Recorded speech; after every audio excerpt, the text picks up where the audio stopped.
Hi guys, मैं हूँ प्रीति और आज हम कुछ आयुर्वेदा की जड़ी बूटियों के बारे में बात करने वाले हैं। अब ये जो जड़ी बूटियाँ हैं बहुत ज़्यादा सेहत के लिए फ़ायदेमंद है। अब मैं कोई आयुर्वेदा की डॉक्टर नहीं हूँ, ओके, लेकिन यहाँ पर ये कुछ औषधियाँ ऐसी हैं कि जो अगर आप अपने जीवन में उसे स्थान देते हैं तो आपका शरीर बहुत ज़्यादा तंदुरुस्त हो सकता है। ओके सी, उस औषधि के साथ साथ उस औषधि के गुण भी मैं आपको बताने वाली हूँ ताकि आपको पता चल पाए कि वो औषधि आपके लिए क्या कर सकती है। अब ये जो वीडियो आप देख रहे हैं, मैं आशा करती हूँ कि मेरा जो पिछला वीडियो आयुर्वेदा के ऊपर था, mastering your health with Ayurveda, मैं आशा करती हूँ कि वो आप या तो देख चुके हैं या तो इस वीडियो को देखने के बाद आप देखने वाले हैं, क्योंकि उसमें थोड़ा बहुत आयुर्वेदा का बेसिक ज्ञान दिया गया है।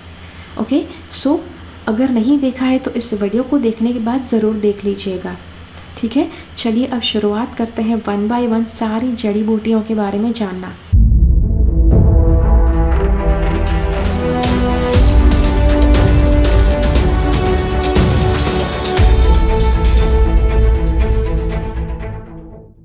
चलिए, तो सबसे पहली औषधि जो है वो है शिलाजीत। अब शिलाजीत का नाम जब भी आता है सबको लगता है कि सिर्फ सेक्सुअल एनर्जी के लिए है, but it is not just for that. Shilajit क्या है? शिलाजीत जो माउंटेन्स है, जो पर्वत है, उसके नीचे दबी हुई जड़ी बूटियाँ और दबे हुए मिनरल्स कि जो मिलियंस ऑफ ईयर्स से दबे हुए थे, वो एक तरह से प्रोसेस हुए। कुछ ऐसी जड़ी बूटियाँ थी कि जिसमें बहुत ज़्यादा गुण थे, वो सारे एक साथ मिलकर प्रोसेस हुए और एक रेज़िन की तरह एक गाढ़ा काला लिक्विड बनकर वो निकलता है माउंटेन्स में से, पर्वतों में से। उसे पर्वत का पसीना भी कहा जाता है। और हिमालय के लिए माना जाता है कि पहले वहाँ पर दरिया हुआ करता था, या तो वहाँ पर कोई वन हुआ करता था, और उस वन में बहुत ज़्यादा गुणकारी ऐसे जड़ी बूटियाँ हुआ करती थी। जब कुछ बदलाव आया पृथ्वी में तो वहाँ पर पर्वत आ गया, वो सारी जड़ी बूटियाँ जो थी वो सारी दब गई पर्वतों के बीच में, और मिलियंस ऑफ ईयर्स से वो प्रोसेस हो रही है। और जैसे वो प्रोसेस हो जाती है वो धीरे धीरे पर्वत में से बाहर निकलती है एज अ रेज़िन। और ये जो शिलाजीत है वो सेहत के लिए बहुत ज़्यादा गुणकारी है, क्योंकि ऐसा माना जाता है कि जो मिलियंस ऑफ ईयर्स से वो सारी जो जड़ी बूटियाँ थी उन सभी के गुण ये शिलाजीत में आ गए हैं। और जब आप शिलाजीत लेते हैं तो वो सारे गुण आपके अंदर भी आते हैं, आपकी सेहत में आते हैं। So it is not something that is only for sexual energy. Shilajit आपकी सेहत के लिए बहुत अच्छा है ओवरऑल। अब शिलाजीत में आपको कई अलग अलग प्रकार के शिलाजीत मिलेंगे। यूजुअली हिमालयन शिलाजीत सबसे बेस्ट माना जाता है। और शिलाजीत का क्वालिटी भी डिफरेंट होगी इसमें, क्योंकि कुछ क्वालिटी ऐसी होती है कि जो शिलाजीत बहुत महंगा होता है। Okay, it's not a cheap thing. तो एक क्वालिटी ऐसी भी है कि जो शायद पता नहीं पिछला साल 2020 तब प्राइस मैंने पूछी थी तो 18,000 रुपये प्रति किलो उसकी प्राइस थी। और दूसरी तरह का शिलाजीत था कि जो 12,000 पर किलो। तो उन्होंने मुझसे कहा कि जो ज़्यादा महंगा वाला था उसमें शिलाजीत का प्रभाव, मतलब वो शिलाजीत थोड़ा ज़्यादा पोटेंट था, और ऐसा शिलाजीत किसी भी जगह पर नहीं लिया जाना चाहिए। कहीं पर अगर स्नोफॉल होता है, जैसे कि बहुत ज़्यादा बर्फ़ गिरती है, तो वहाँ पर ये वाला शिलाजीत ले सकते हैं।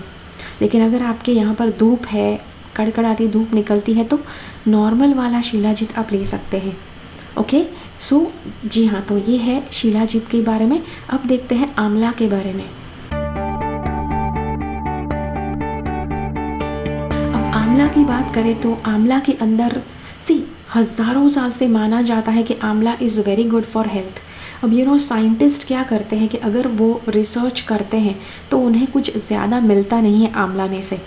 तो ज़्यादातर जो वेस्ट के साइंटिस्ट हैं वो सोचते हैं पता नहीं आंवला में क्या होगा, लेकिन इंडिया में अगर आप है या फिर इंडिया के आसपास की कंट्रीज़ में आप है तो आपने आंवला के गुणों के बारे में ज़रूर सुना होगा और ज़रूर आपने ये जाना होगा कि that it's very good for health. तो वो क्यों ऐसा माना जाता है? क्योंकि आंवला में पाँचों के पाँचों टेस्ट है। अब पाँचों के पाँचों स्वाद होना ज़रूरी क्यों है, वो आपको जो पहले मैंने वीडियो शेयर किया था मास्टरिंग हेल्थ विद आयुर्वेदा, उसके ऊपर से पता चलेगा। तो do watch that video, okay. यहाँ पर स्वाद वाली बात वापस नहीं बतानी है। तो सारे के सारे स्वाद उसमें हैं, उपस्थित हैं, इसीलिए ये आंवला बहुत अच्छा है। सारे के सारे जब स्वाद होते हैं किसी भी चीज़ में, किसी भी खाने के पदार्थ में, तो वो आपके सारे दोष अच्छे से बैलेंस कर सकता है। और आंवला के बारे में एक बहुत अच्छा गुण ये है कि ब्लड प्यूरीफायर है। अगर कोई व्यक्ति है कि जो बहुत ज़्यादा बीमार पड़ते हैं या फिर बहुत ज़्यादा स्ट्रेसफुल काम उनका है, तो ऐसे केसेस में ब्लड अगर जितना प्योर रहता है, जितना प्यूरीफाइड रहता है, उतना उनके लिए अच्छा है। तो आप आंवला हर रोज़ ले सकते हैं ताकि आप या अपने ब्लड को प्यूरीफाई कर सके। अब आंवला को बहुत अलग अलग तरह से लिया जा सकता है। जूस के रूप में लिया जा सकता है, च्यवनप्राश के रूप में लिया जा सकता है। त्रिफला चूर्ण अगर आप लेते हैं तो उसमें भी आंवला का भाग होता है। फिर आंवला आप या उसका कोई और आप प्राश बना सकते हैं। तो आंवला आप किसी भी तरह से ले सकते हैं, उसका मुरब्बा या फिर उसका अचार भी डाल सकते हैं। किसी भी तरह से आप ले सकते हैं, लेकिन जब आप लेते हैं तो उसके गुण आपको मिलते हैं। एक और बात, आजकल का जो जेनेटिक मॉडिफिकेशन का ज़माना है, मतलब प्लांट में फेर फार कर दिया, फिर कोई भी प्लांट, कोई भी फल किसी भी सीज़न में होता है, तो जेनेटिक मॉडिफिकेशन वाला नहीं, ओके।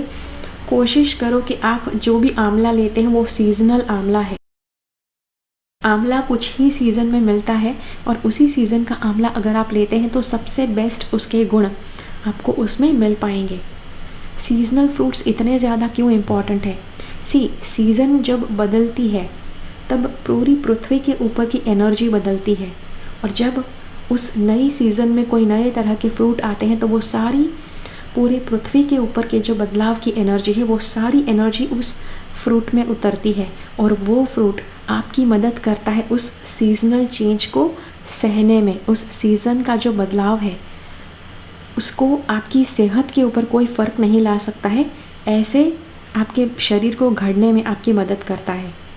लेकिन आजकल लोगों की इम्यूनिटी कम हो गई है, लोगों की रोग प्रतिकारक शक्ति, सीज़न का सामना करने की शक्ति बदल गई है। वो इसलिए क्योंकि जेनेटिकली मॉडिफाइड चीज़ें, सब चीज़ें हर सीज़न में मिलती है, पता नहीं क्या, ओके। उसके बाद है हर्डे, हरितकी। हरितकी के बारे में माना जाता है कि जो व्यक्ति रेगुलरली हर्डे लेता है वो अपनी सेहत को बैलेंस कर सकता है। अब आपकी हेल्थ में किसी भी तरह का इम्बैलेंस है, वो आपके भीतर के जो दोष है, जो 3 दोष है, उसके ऊपर, उसके आधारित आपके शरीर में प्रॉब्लम्स शुरू हो सकते हैं या फिर ऑलरेडी होंगे। लेकिन जब आप अपने दोष को बैलेंस करते हैं तो ऑलरेडी आपका जो शरीर है वो धीरे धीरे अपनी सेहत, जो नॉर्मल सेहत है, उस लेवल पर आ जाएगा। और हर डे के लिए माना जाता है कि सारे के सारे दोष को बैलेंस करता है। किसी भी तरह का इम्बैलेंस है, कुछ दोष ज़्यादा है, कोई दोष कम है, तो उसको वो बैलेंस में लेकर आता है। कोई भी दोष अधिक भी अच्छा नहीं है, कम भी अच्छा नहीं है, ओके। तो सबको बैलेंस कर सकता है, इसीलिए हर डे बहुत अच्छा होता है। और एक और छोटी सी टिप आपको बताऊं कि हर डे आप सुबह ब्रह्म मुहूर्त के दौरान अगर आप लेते हैं तो ब्रह्म मुहूर्त का जो हीलिंग पावर है वो भी आपका ये जो हर डे लेने का प्रोसेस है उसके साथ वो पावर जुड़ेगा, ओके।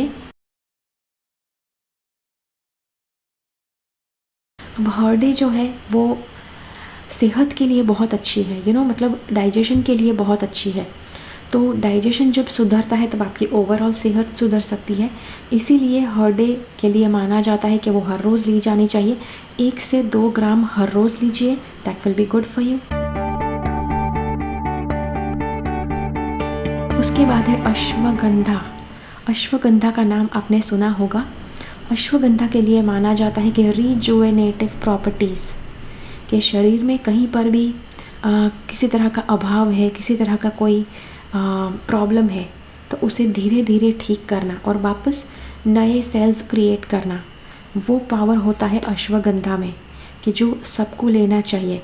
अब अश्वगंधा की जो कंपैरिजन है वो चाइनीज़ एक हर्ब है जिसे गिनसेंग कहा जाता है।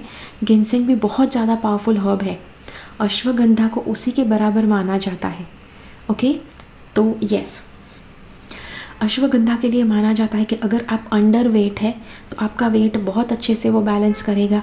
अगर आपके शरीर में कोई भी सिस्टम अच्छे से काम नहीं कर रही है तो उसे बेहतर तरह से काम करने में आपकी मदद करेगा। और आखिरी हर्ब है वो है गिलोय। गिलोय के बारे में शायद आजकल बहुत ज़्यादा अवेयरनेस बढ़ रहा है, बिकॉज उससे आपकी इम्यूनिटी पावर बढ़ता है। आपका इम्यूनिटी पावर आज के ज़माने में आपको पता है कि आपका सबसे बड़ा स्ट्रेंथ या तो आपकी सबसे बड़ी वीकनेस हो सकती है। अब गिलोय लेने से आपके भीतर का इम्यूनिटी बढ़ेगा, इम्यूनिटी पावर बढ़ेगी, इम्यूनिटी इम्प्रूव होगी। ओके, इम्यूनिटी पावर के लिए ऐसा माना जाता है कि अगर कुछ ऐसे कंटेजियस डिजीज़ेस है, कुछ ऐसे रोग हैं कि जो इन्फेक्शन से फैलते हैं, अगर आपने गिलोय लिया हुआ है तो ऐसे सभी रोगों से आपको प्रतिकारक शक्ति आपकी बढ़ती है।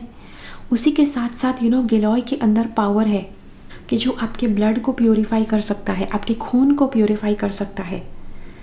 तो जी हाँ, इट्स रियली गुड। अब गिलोय के बारे में आपको एक बात कहूँ कि ये एक तरह की लता है। लता मतलब क्रीपर है कि जो दूसरे पेड़ों के सहारे उगती है। अब ये जो प्लांट है जिसे बेल कहा जाता है, तो ये कुछ इस तरह से होती है कि जिस भी पेड़ के ऊपर वो चढ़ती है उसी के सारे गुण वो एब्जॉर्ब करती है और उसके स्टेम में उसकी जो लकड़ी होगी उसमें वो सारे गुण आ जाएंगे। तो अगर ये जो गिलोय है वो नीम के पेड़ के ऊपर उगी है तो उसमें नीम के सारे गुण आएंगे। तो इसमें गिलोय के भी गुण होंगे और नीम के भी गुण होंगे। नीम के गुण आपको पता है कि बहुत ज़्यादा एंटीसेप्टिक है, एंटीसेप्टिक प्रॉपर्टीज़ है, एंटी माइक्रोबियल प्रॉपर्टीज़ है। तो ये सारे गुण हैं कि जिससे वो इन्फेक्शन से भी आपकी मदद कर सकता है, उसी के साथ साथ इम्यूनिटी भी आपकी बढ़ा सकता है। ओके, तो जी हाँ, तो ये है सारे के सारे ऑप्शंस। एक और बात याद रखिए कि आयुर्वेदा के जितने भी हर्ब्स हैं, कोशिश कीजिए कि आप ऐसे ऑर्गेनिक हर्ब्स लें कि जिसमें किसी तरह का प्रिजर्वेटिव्स नहीं है। ओके, बिकॉज प्रिजर्वेटिव्स से मेरे हिसाब से आयुर्वेदिक औषधि की गुणवत्ता कम हो जाती है। ओके, तो जी हाँ, तो ये था आपके लिए वीडियो। आशा करती हूँ कि ये वीडियो आपको अच्छा लगा। मुझे कमेंट्स में ज़रूर बताइए कि ये वीडियो आपको कैसा लगा। मिलते हैं अगले वीडियो में फिर से, तब तक के लिए keep following the path of your soul's purpose because you are born for a reason. Thank you so much for watching. Bye bye.